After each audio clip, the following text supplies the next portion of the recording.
Hi everyone, my name is Christine here with Oxygen Farm Quilts, and I would like to thank you for joining me today. Today I'm going to show you how to create a triangle quilt. I am calling it Triplet Triangles because it uses an equilateral triangle. An equilateral triangle is the same measurement on all three sides, so triplet triangles. So I'm going to show you how to cut them and some tips on sewing them together. You are dealing with bias, but I'll talk to you about that as well. One of the reasons why I love working with triangles, besides I just think it's a cool shape, and when it's all together in a quilt, it's just fabulous. I absolutely love it. There are two other reasons why I love working with triangles is because you can make them whatever size you want. These are going to be 6 inches, but you can make them whatever size you want. Sometimes you just need to sew, right? So instead of sewing squares together, you could do triangles. Some of our fabrics have a pretty large print on them, and sometimes it makes us sad when we have to cut them so small that you don't see that print on there. So that's why triangles are so beautiful. You can make them whatever size you want so that you can showcase that pattern within your fabrics. So they go together pretty quick and easy. So here we go.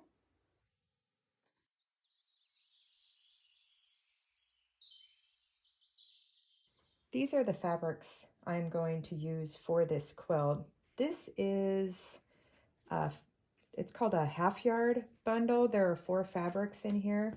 I got this at a store called Tuesday Morning that is in a town that is north of where I live. And they are no longer open, which really bums me out because they always had great prices on discounted fabrics. So I've had these for a couple years, and you see the print on them is very large. They're all fall colors. And to me, it's kind of weird because some of them, like, if it was just these two, I'd be like, that totally does not go together. But the designers know way more than me about what goes together. They all have a little like gold sparkle. I had gone to an estate sale. A friend of mine had lost a relative, and she was a quilter. So I bought some and kept them in a drawer that has a bunch of fabrics that all have that same gold in it. So they are a half yard. So that's 18 inches. They're almost right at 18 inches. So I am choosing to make my triangles at 6 inches. So I am a huge fan of starting off practicing or making sample blocks with sample fabric. So I have cut this scrap piece of fabric at 6 inches. I am using the 60-degree line. So what I'm doing is I'm taking that 60-degree line and I am lining it up with the edge of the fabric. So even if my fabric moves, my main thing is just to line up my 60-degree line with my fabric. And then I try to get over as close to the edge as possible, which this is just sample, so it doesn't matter. And then I am just going to cut this side. Okay, and now to make the other side, I am just going to turn my ruler, and the leg of my camera is right here, so I gotta adjust it so that my long ruler does not hit the leg of my tripod for filming here. So what I'm doing is I am taking the 60-degree line and I'm going to line it up on the bottom down here. And then up here, I am just getting to where it's at the point. So line up there.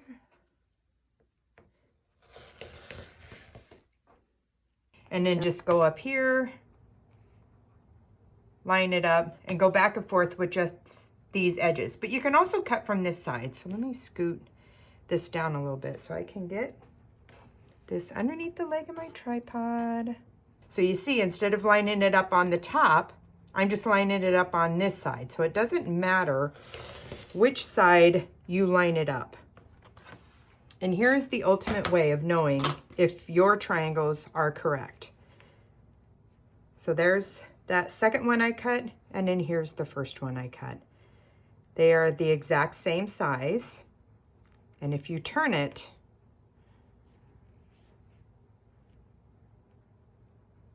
no matter which way it goes, you know you are correct. Let me show you with the other triangle ruler, which this one's pretty self-explanatory. I have put tape. I'm making these at 6 inches.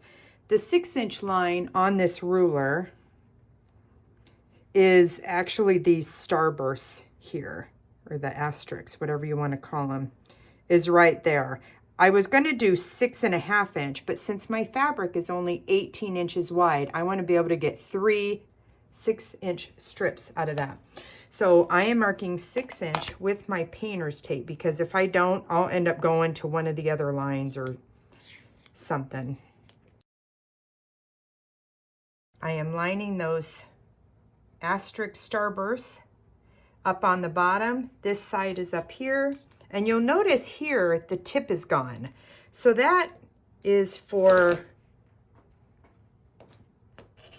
cutting my points off. So if I want, I can go ahead and line them all up again here with the 6-inch line right here, and cut all my points off if I want to take the time to do that. It does help with piecing, so that you just line those up and it gets rid of all of that bulk. So the ones I cut with the 60-degree line on this ruler, they are a little bit different size than the one I cut with this ruler, because this takes into account cutting my points off. You can see that it's just a smidge smaller, the ones that were cut with the 60-degree line on my long ruler. The biggest tip that I have when it comes to cutting equilateral triangles is to use the same ruler for everything that you're cutting.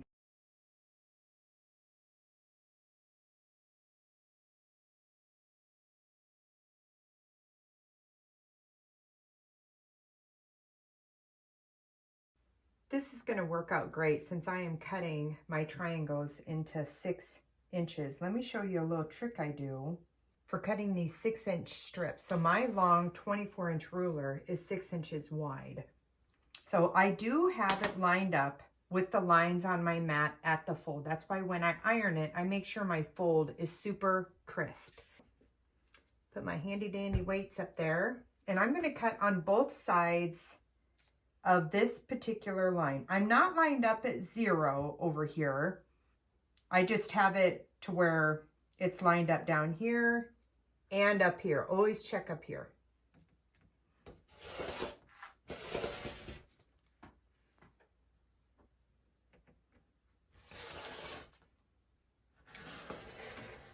The weight works really good when I cut with my left hand because I'm not left-handed. Here's one of the tricks I do when I'm cutting strips at 6 inches. This also works if you need 3 inches. So instead of coming right here and lining up along the edge, I am actually going to go over 6 inches. So I know it's this number right here is where I'm going to put my ruler. And I'm lining it up with the lines on my mat, which typically I'm not a big fan of always cutting along the lines of my mat because they can get grooves. But for this, it works really well for it. Okay. So now I'm laying my ruler down once, but I'm going to get 2 strips out of laying my ruler down once.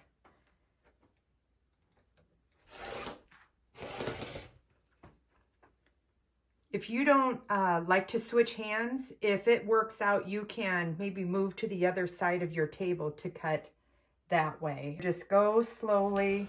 Let my weight here help me.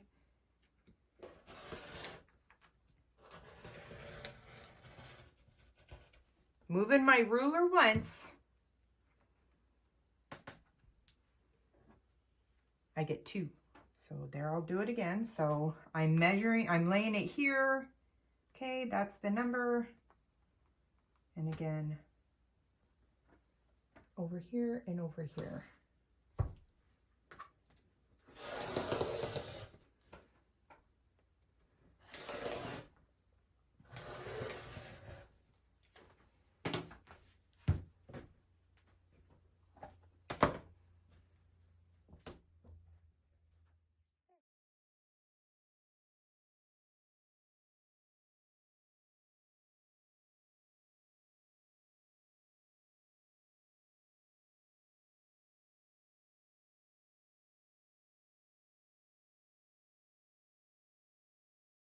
Let me show you what I want to do with this fabric since there's so much movement going on within it directional ways. So this is 1 yard of fabric plus a smidge more on either side. I have it lined up here.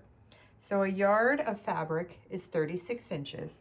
And so I'm just coming in here and I am cutting it at 18.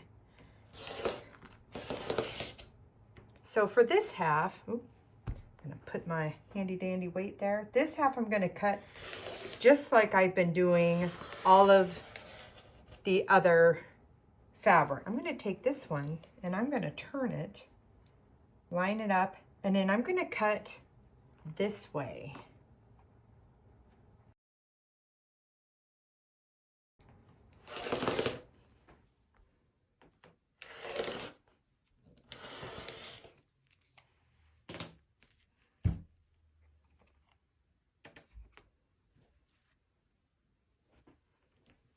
Okay, so this piece here, see how that's gonna, when I cut the triangles, it's gonna just look completely different than this one here.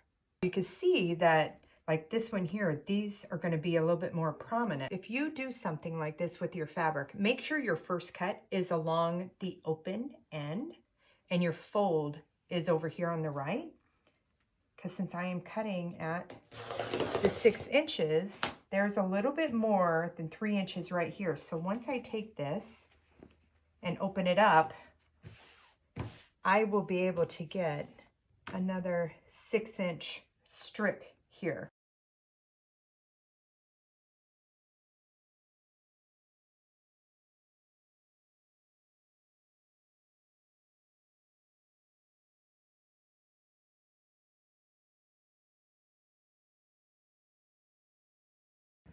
Okay, so I have all of my triangles cut. I did a rough count and I have a little over 300, I believe. At the time I am taping this, I don't know what size I am making yet.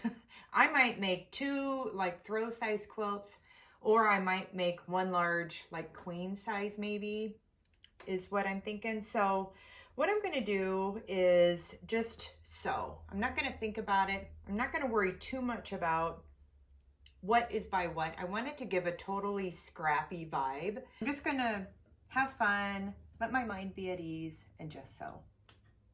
Okay, let me talk to you a little bit about sewing with triangles. If you are new to quilting or sewing, there's something called bias. And that is when you have your fabric that would be straight on the straight of grain. If you cut it from selvage edge, which is the end of the fabric and the fold, you cut it straight across, that's going to be your straight of grain. Anytime that your fabric is cut at an angle, that's called bias. So let's see, one of these should be on the straight. Okay, so this was the straight of grain. So I hope I'm getting this in here. So it's not really pulling. It is a little bit. I mean, you can always pull on fabric, but if you look at the other 2 sides, they're really stretchy. I'm not going to stretch them because I don't want to distort my fabric. The very first major project I ever sewed was in like 7th grade. It was a terry cloth short outfit, and I still have it.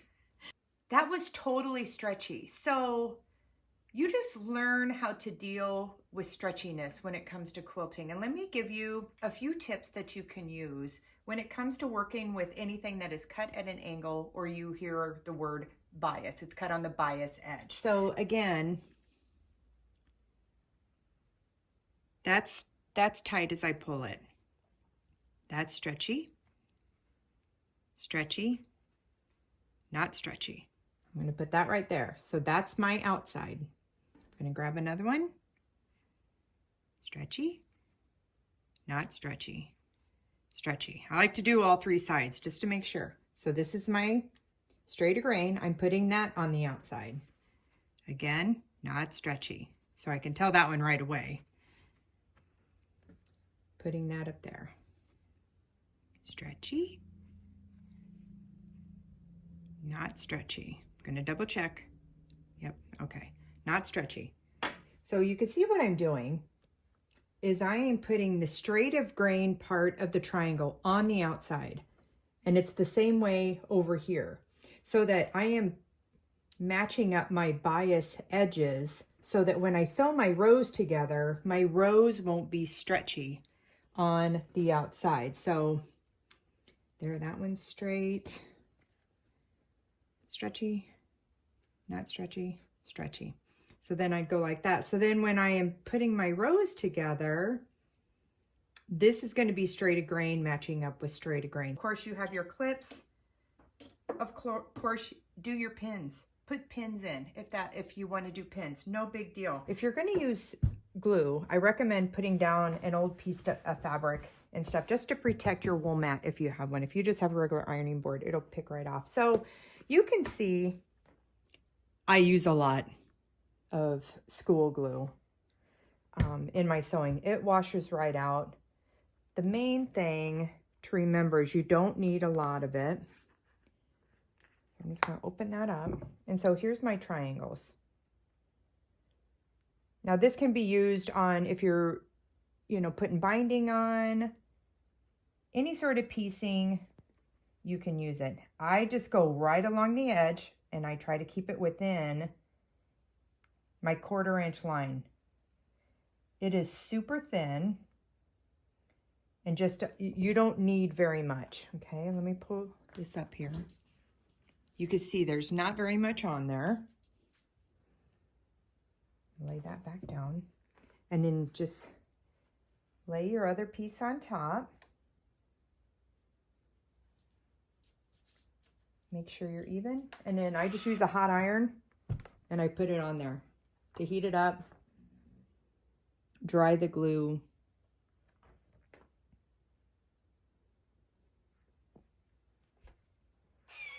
And this will have to cool first, but I'm going to show you.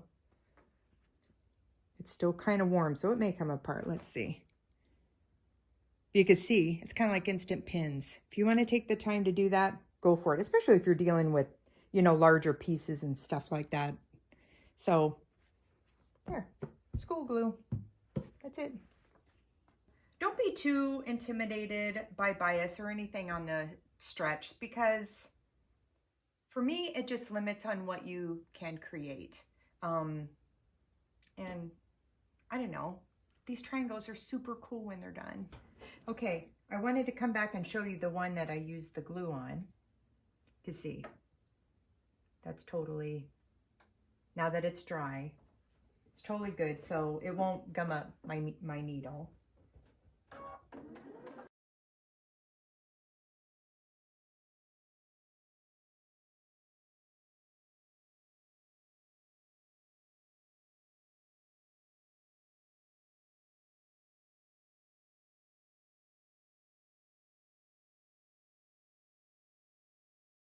When it comes to ironing my triangles and any other quilt block I have, I like to put my iron over it, open it up, press it with my fingers like I'm playing piano, and go straight across with my iron. I really do try to avoid using my iron to push it open, especially when I'm working with fabrics that are on the bias. I'm not saying I never do that, because I do sometimes use my iron, real gently, but I find that this really does help in the ironing process to keep from these fabrics getting distorted. Here are one of my sets, and I can add a single if I would like, just like that. But since I am chain piecing a whole bunch, I'm going to go ahead and just find pairs to go ahead and add to that, and then I'll just continue on. When it comes to sewing the two pairs together, you see I'm just finger pressing for right now, and then I will flip that over, and you will see, since I have my points cut off, that lines up right there and right there. If you have points, just line your points up.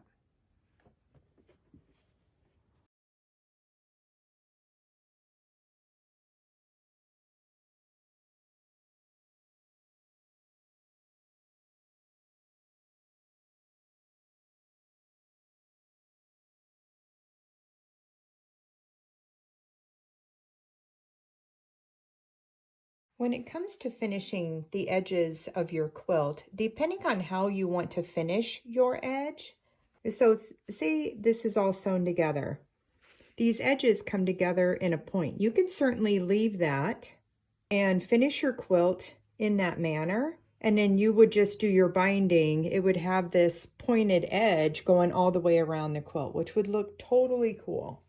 Another thing you can do is once it is sewn together, if you wanted a straight edge, then once it's sewn together, you would go ahead and just cut these off. You can either do it before you sew your rows together or after. Another option, when you make your first cut initially, cut your selvages off.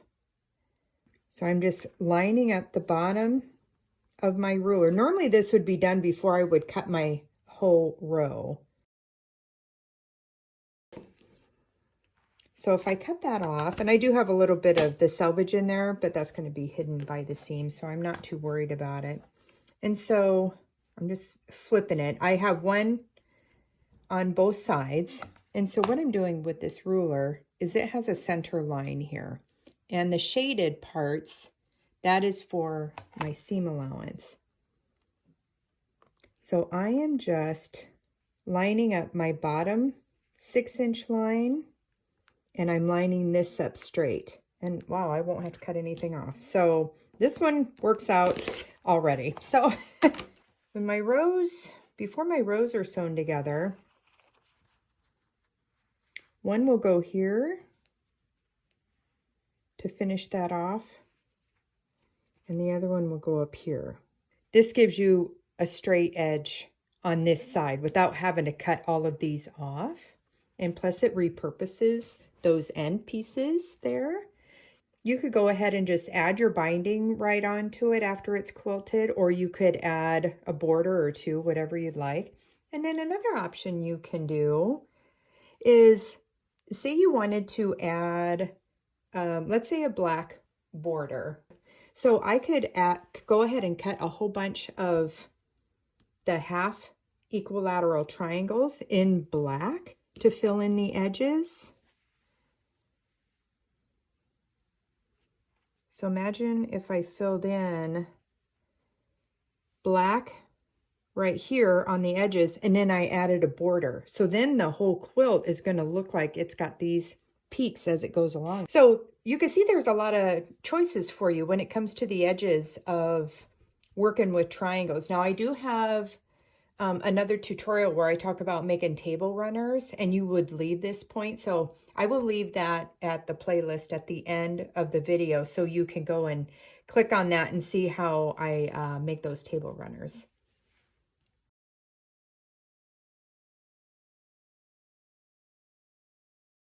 Okay, so I have a majority of my triangles sewn into rows.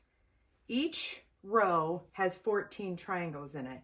And I wanted to talk to you a little bit about what can happen when you're sewing triangles. So here are two examples. So this row has 14 triangles. This one also has 14 triangles in it. You'll notice this one is like this, and this one ends like that. That is okay, because at least for the layout that I'm going to do, I am going to put the ends on it to square them off. So you want to be sure to have an odd number of full triangles in each row. Another thing that I did is I made sure to not use all my triangles. I want to have a good amount of extra triangles for the ends. And then I also have my straight ends cut as well. So here, let me show you what you can do. So this one, if I laid it on top, they're both going like this. So to straighten out my row, I am just going to fill in these end pieces, okay? So I'm just going to take one of my triangles, put that over there, and then use my ends over here to straighten that side out. And then on this side, I will only need the one triangle, extra triangle over here as well. And then I will end that with those two. And so let me show you another way that it might end up coming out. So let's say you did like I did, and you're just like, I just need to sew. I don't want to think about it. You're just sewing. So let me grab that other one. So this is the one that is different. So if I lay it on top, the ends are different, okay? So it's a point on this side, but not on this side. So basically the same thing. So instead of one of the triangles being on either end, two of my halves go on this side, both full triangles go on one side. And then I do my ends.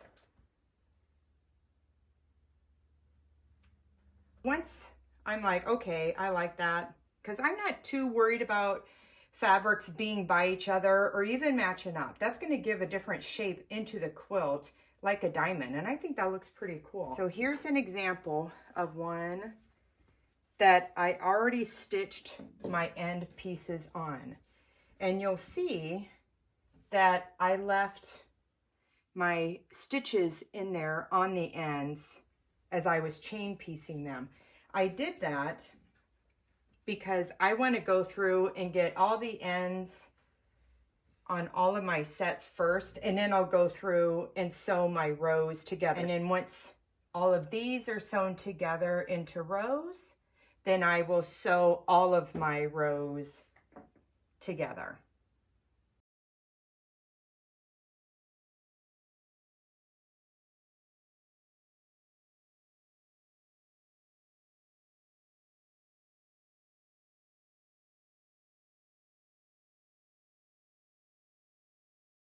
When it comes to sewing your rows together with the points on triangles, you will see you should have 1/4 inch right about there from the tip of that triangle going up. And in here, I found one on the back side where you can see where the stitches come together. They cross right there. If you want, you can put a pin right at that point and have it come around to the other side, and then you could put the pin into the triangle going through to the other side. If you are super concerned about making sure that you don't sew over your points. When you're stitching, you just want to make sure that your stitching goes on that side of the tip of that triangle. I am a big fan of having my top seam go that way and my bottom seam go that way.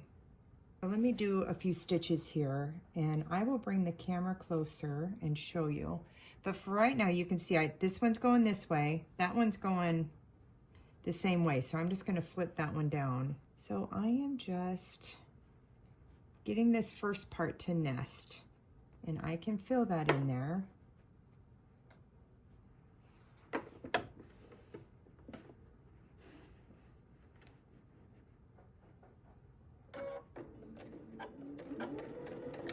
When I sew my rows together, I like to do a little back stitch because I'm going to be laying these out after I iron them to get the layout that I want, and I don't want them starting to come undone there.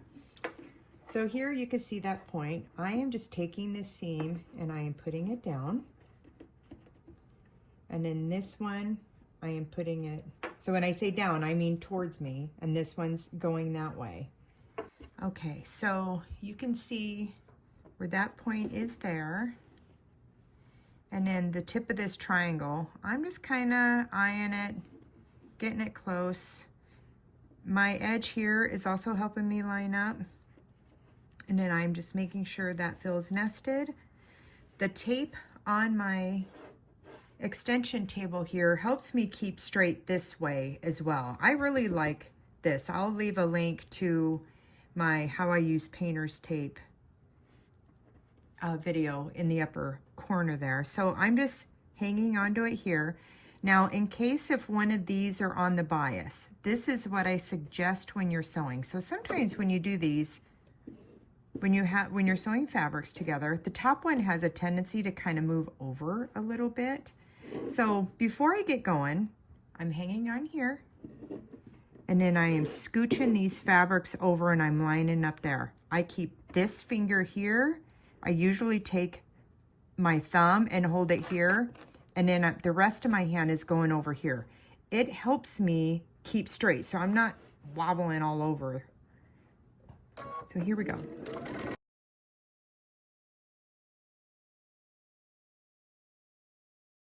So before I get to this junction here, I am double checking, making sure I still feel that nest in there. I just sew on over it there. I am making sure that my needle is going to hit where that X is formed at the tip of the triangle. If you need to, you can scooch one way or the other to make sure you don't get your tip cut off or sewn off. You know what, guys? I really don't worry about it too much. I try to do the best that I can. And, you know, that's all we can do, is do the best that we can and just try to keep improving. So I'm feeling that is nesting really good. This one's staying pretty good. I want to make sure it stays that way.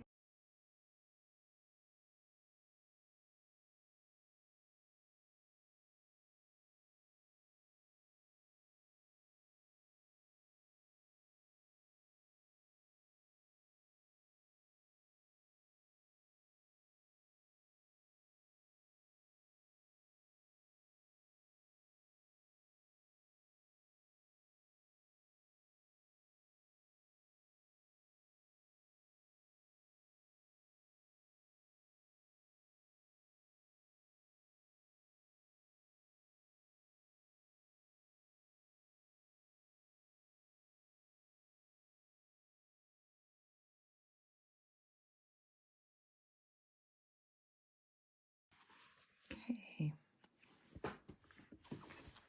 Let's take a look here.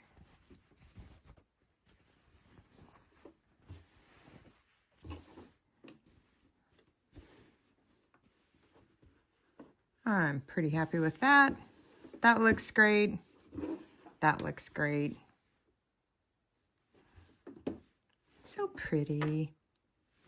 So I'm just gonna finish sewing all my sets together, and then I will lay this out and figure out the layout options that I want. Sew this together. I think I might put a border on it, not sure yet. When it comes to ironing my rows, I like to heat it up with my iron just to make my fabrics floppy. And I go through with my fingers, make sure that those are open all the way. I'm not too concerned about which way my fabrics are going on the back side of my quilt. I just don't want any pleats or puckers on the front. I have a super hot iron. And so I just go through with my hand here. Now you can see a little bit. You can get some stretch because you are working with bias. Use a really hot iron, and that helps shrink those fabrics down.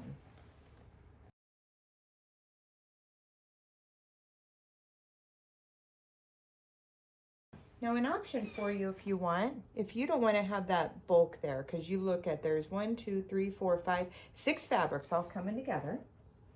So if you want to take the time, you can certainly come through and open up your seams if you want, or even just open up right here. You can open up your whole seam or just right where those come together. I do that a lot with these triangles or pinwheels. Those can get pretty bulky.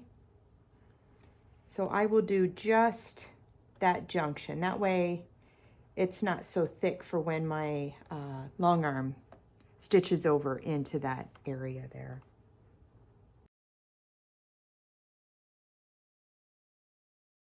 So that's just another option for you. But see how, you know, you got a little wave here? Please don't worry about that. It will all come together. Just use your iron. Bias can be our friend. when you go to sew your rows together, pick one way and stick with that the whole way. So here you see that I am matching up my bottom sides of my triangles. So I had one that I had mixed up a little bit and I did it this way to where my first one was my points going together. You don't want to do that.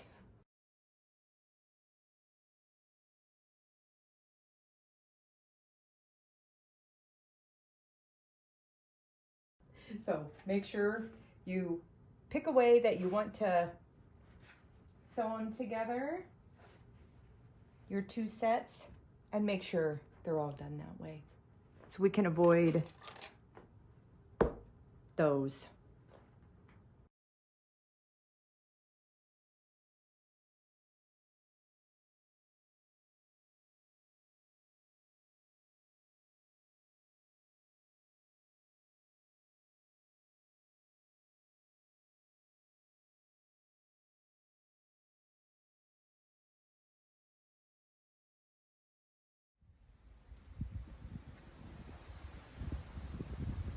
Okay, as soon as I decide to take pictures, a thunderstorm has come up.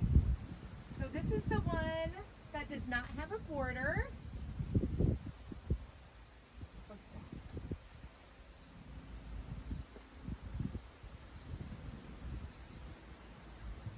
And this one does have a border.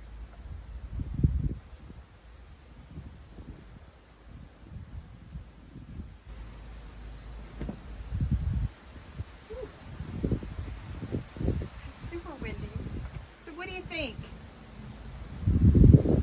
I don't know, I love them both. Ah!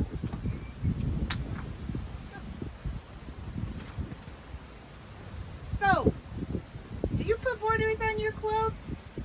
Or do you like to just get them done and bind them? Leave a comment, let me know. Get in before the rain. I hope you have enjoyed my triplet triangles quilt tutorial. I really encourage you to give equilateral triangles a try. It is such a fabulous way to showcase fabrics and get a couple of quilts made in no time. Thanks for watching, everyone. Have a great day.